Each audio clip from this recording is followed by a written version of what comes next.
ಇತಿಹಾಸ. ಪಾಠದ ಹೆಸರು ಭಾರತದಲ್ಲಿ ಬ್ರಿಟಿಷ್ ಆಳ್ವಿಕೆಯ ಪರಿಣಾಮಗಳು. ಪ್ರಶ್ನೆ 1. ರೋಮನ್ ಸಂಖ್ಯೆ. ಬಿಟ್ಟ ಸ್ಥಳಗಳನ್ನು ಸೂಕ್ತ ಪದಗಳಿಂದ ಭರ್ತಿ ಮಾಡಿ. ಪ್ರಶ್ನೆ 1.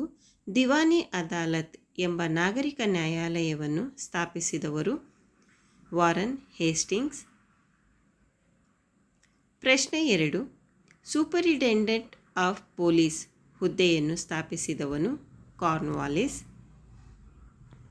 3. ಖಾಯಂ ಜಮೀನ್ದಾರಿ ಪದ್ಧತಿಯನ್ನು ಬಂಗಾಳ ಮತ್ತು ಬಿಹಾರ ಪ್ರಾಂತ್ಯಗಳಲ್ಲಿ ಸಾಮಾನ್ಯ ಶಕ ವರ್ಷ 1793ರಲ್ಲಿ ಜಾರಿಗೆ ತರಲಾಯಿತು.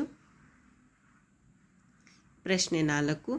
ಅಲೆಕ್ಸಾಂಡರ್ ರೀಡ್ ಜಾರಿಗೆ ತಂದ ಕಂದಾಯ ಪದ್ಧತಿ ರೈತವಾರಿ ಪದ್ಧತಿ. ಪ್ರಶ್ನೆ 5.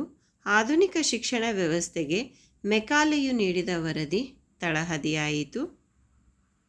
ಪ್ರಶ್ನೆ 6. ರೆಗ್ಯುಲೇಟಿಂಗ್ ಕಾಯ್ದೆಯು ಸಾಮಾನ್ಯ ಶಕ ವರ್ಷ 1773ರಲ್ಲಿ ಜಾರಿಗೆ ಬಂದಿತು. Roman number 2. ಕೆಳಗಿನ ಪ್ರಶ್ನೆಗಳಿಗೆ ಉತ್ತರಿಸಿ. ಪ್ರಶ್ನೆ 1. ಈಸ್ಟ್ ಇಂಡಿಯಾ ಕಂಪನಿಯ ಮೂಲಕ ದೇಶದಲ್ಲಿ ಬ್ರಿಟಿಷರು ರೂಪಿಸಿದ ನ್ಯಾಯಾಂಗ ವ್ಯವಸ್ಥೆಯನ್ನು ವಿಶ್ಲೇಷಿಸಿರಿ. ಉತ್ತರ. 1. ವಾರನ್ ಹೇಸ್ಟಿಂಗ್ಸನು 2 ಬಗೆಯ ನ್ಯಾಯಾಲಯಗಳನ್ನು ಜಾರಿಗೆ ತಂದನು. 2. ದಿವಾನಿ ಅದಾಲತ್ ಎಂಬ ನಾಗರಿಕ ನ್ಯಾಯಾಲಯಗಳನ್ನು ಸ್ಥಾಪಿಸಿದನು. 3. ಇದರಲ್ಲಿ ಹಿಂದೂ ಮತ್ತು ಮುಸ್ಲಿಮರಿಗೆ ಅವರವರ ಧರ್ಮದ ಕಾನೂನುಗಳ ಪ್ರಕಾರ ನ್ಯಾಯ ಕೊಡುತ್ತಿದ್ದರು. 4. ಫೌಜ್ದಾರಿ ನ್ಯಾಯಾಲಯಗಳಿದ್ದವು. 5. ಇದರಲ್ಲಿ ಎಲ್ಲರಿಗೂ ಇಸ್ಲಾಂ ಕಾನೂನುಗಳ ಪ್ರಕಾರ ವಿಚಾರಣೆ ನಡೆಯುತ್ತಿತ್ತು. 6. ಕ್ರಮೇಣ ಅಪರಾಧ ಕಾನೂನುಗಳಲ್ಲಿ ಬ್ರಿಟಿಷ್ ಕಾನೂನು ಜಾರಿಗೆ ತಂದರು. 7. ಹಾಗೆಯೇ ನಾಗರಿಕ ನ್ಯಾಯಾಲಯಗಳನ್ನು ಯುರೋಪಿಯನ್ ಜಿಲ್ಲಾಧಿಕಾರಿಗಳು ನಡೆಸತೊಡಗಿದರು. 8. ಬ್ರಿಟಿಷರು ಮೇಲ್ವಿಚಾರಣೆಯಲ್ಲಿಯೇ ಖಾಜಿಗಳು ಅಪರಾಧ ನ್ಯಾಯಾಲಯವನ್ನು ನಡೆಸುತ್ತಿದ್ದರು. ಪ್ರಶ್ನೆ 2. ಬ್ರಿಟಿಷ್ ಕಾಲದಲ್ಲಿ ಪೊಲೀಸ್ ವ್ಯವಸ್ಥೆಯಲ್ಲಿ ತಂದಂತಹ ಸುಧಾರಣೆಗಳು ಯಾವುವು? ಉತ್ತರ. 1.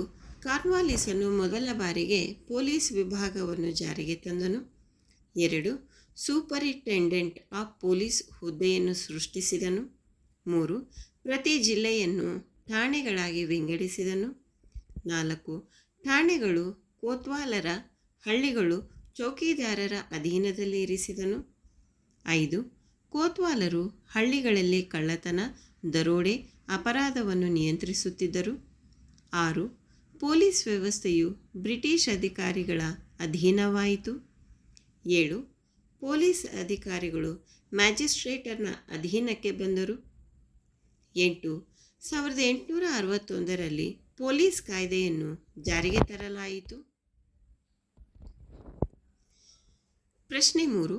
ಬ್ರಿಟಿಷ್ ಭೂ ಕಂದಾಯ ನೀತಿಗಳಿಂದ ಭಾರತದ ರೈತರು ಸಾಲದಲ್ಲೇ ಹುಟ್ಟಿ, ಸಾಲದಲ್ಲೇ ಬದುಕಿ, ಸಾಲದಲ್ಲೇ ಸಾಯುವಂತೆ ಆಯಿತು.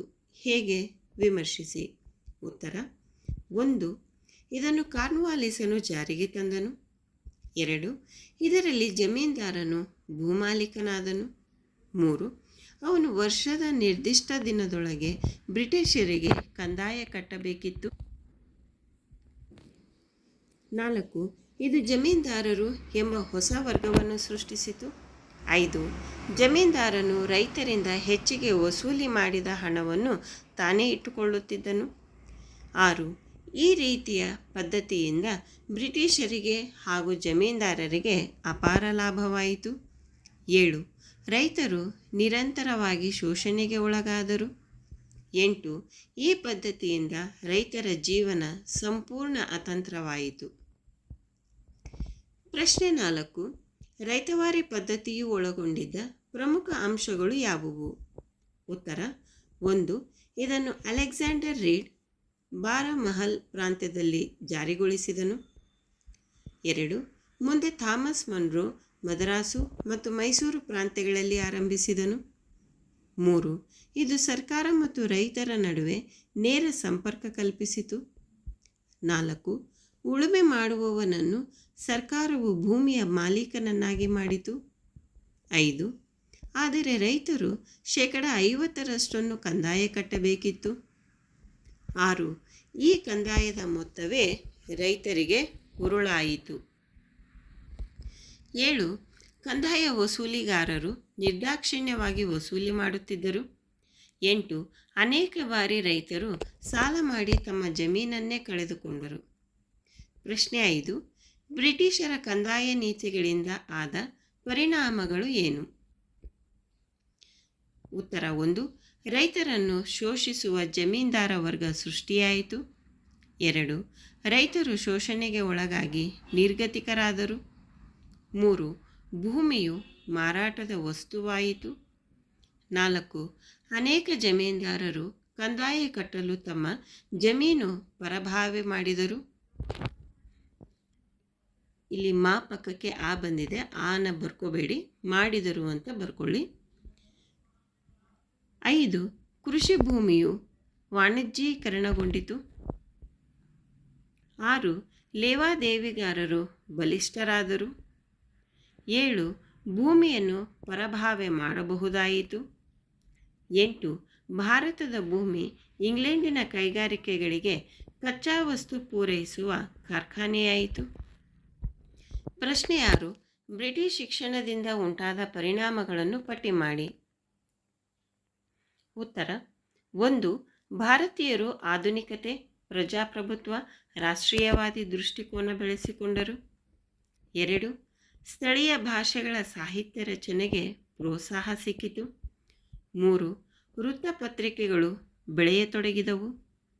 4. ವೃತ್ತಪತ್ರಿಕೆಗಳು ಬ್ರಿಟಿಷರ ಆಡಳಿತವನ್ನು ವಿಮರ್ಶೆ ಮಾಡಿದವು. 5. ಸಾಮಾಜಿಕ ಹಾಗೂ ಧಾರ್ಮಿಕ ಸುಧಾರಣಾ ಚಳುವಳಿಗಳು ಹುಟ್ಟಿಕೊಂಡವು. 6.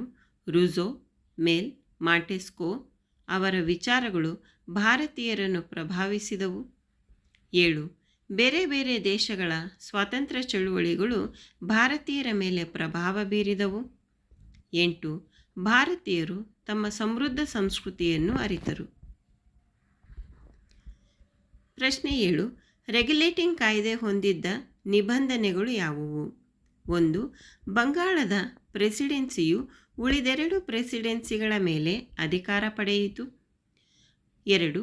ಬಂಗಾಳದ ಗವರ್ನರನು 3 ಪ್ರೆಸಿಡೆನ್ಸಿಗಳಿಗೆ ಗವರ್ನರ್ ಜನರಲ್ ಆದನು. 3. ಅವನಿಗೆ ಉಳಿದೆರಡು ಪ್ರೆಸಿಡೆನ್ಸಿಗಳನ್ನು ನಿಯಂತ್ರಿಸುವ ಅಧಿಕಾರ ಸಿಕ್ಕಿತು. 4. ಉಳಿದೆರಡು ಪ್ರೆಸಿಡೆನ್ಸಿಗಳಿಗೆ ಯುದ್ಧ, ಶಾಂತಿ ನಡೆಸಲು ಬಂಗಾಳ ಮತ್ತು ಇಂಗ್ಲೆಂಡಿನ ಅನುಮತಿ ಅಗತ್ಯವಾಯಿತು. 5. ಕಲ್ಕತ್ತಾದಲ್ಲಿ ಸುಪ್ರೀಂ ಕೋರ್ಟನ್ನು ಸ್ಥಾಪಿಸಲಾಯಿತು. 6. ಇವೆಲ್ಲದರಿಂದ ಭಾರತದ ಬ್ರಿಟಿಷ್ ಆಡಳಿತವು ಇಂಗ್ಲೆಂಡಿನ ಸರ್ಕಾರಕ್ಕೆ ಅಧೀನಕ್ಕೆ ಬಂತು. ಪ್ರಶ್ನೆ 8. 1858ರ ಭಾರತ ಸರ್ಕಾರದ ಕಾಯ್ದೆಯ ಪ್ರಮುಖ ಅಂಶಗಳು ಯಾವುವು? ಉತ್ತರ 1. ಈಸ್ಟ್ ಇಂಡಿಯಾ ಕಂಪನಿ ಕೊನೆಯಾಯಿತು. 2. ಭಾರತವು ಇಂಗ್ಲೆಂಡ್ ರಾಣಿಯ ಆಡಳಿತಕ್ಕೆ ವರ್ಗಾಯಿಸಲಾಯಿತು. 3. ಗವರ್ನರ್ ಜನರಲ್ ಹುದ್ದೆಯು ವೈಸ್ರಾಯ್ ಎಂದು ಬದಲಾಯಿತು. 4. ಮೊದಲ ವೈಸ್ರಾಯ್ ಆಗಿ ಕ್ಯಾನಿಂಗ್ ನೇಮಕವಾದರು. 5. Secretary of state for India ಎಂಬ ಹುದ್ದೆಯು ಸೃಷ್ಟಿಯಾಯಿತು. 6. ಅವನಿಗೆ ಸಹಾಯ ಮಾಡಲು 15 ಜನರ ಭಾರತದ ಮಂಡಳಿ ಆರಂಭವಾಯಿತು. ಪ್ರಶ್ನೆ 9. 1935ರ ಭಾರತ ಸರ್ಕಾರದ ಕಾಯ್ದೆ ಭಾರತ ಸಂವಿಧಾನದ ಬುನಾದಿ. ಸಮರ್ಥಿಸಿ. ಉತ್ತರ 1. ಅಖಿಲ ಭಾರತ ಒಕ್ಕೂಟ ರಚನೆಗೆ ಇದು ಅವಕಾಶ ನೀಡಿತು. 2. ಕೇಂದ್ರದಲ್ಲಿ ದ್ವಿಸರ್ಕಾರವನ್ನು ರಚಿಸಲಾಯಿತು. 3. ಭಾರತೀಯ ರಿಸರ್ವ್ ಬ್ಯಾಂಕ್ ಸ್ಥಾಪನೆಗೆ ಅವಕಾಶ ನೀಡಿತು. 4. ಪ್ರಾಂತ್ಯಗಳಲ್ಲಿ ದ್ವಿಸರ್ಕಾರ ರದ್ದುಗೊಂಡಿತು. 5. ಪ್ರಾಂತ್ಯಗಳಿಗೆ ಸ್ವಾಯತ್ತತೆ ನೀಡಲಾಯಿತು. 6.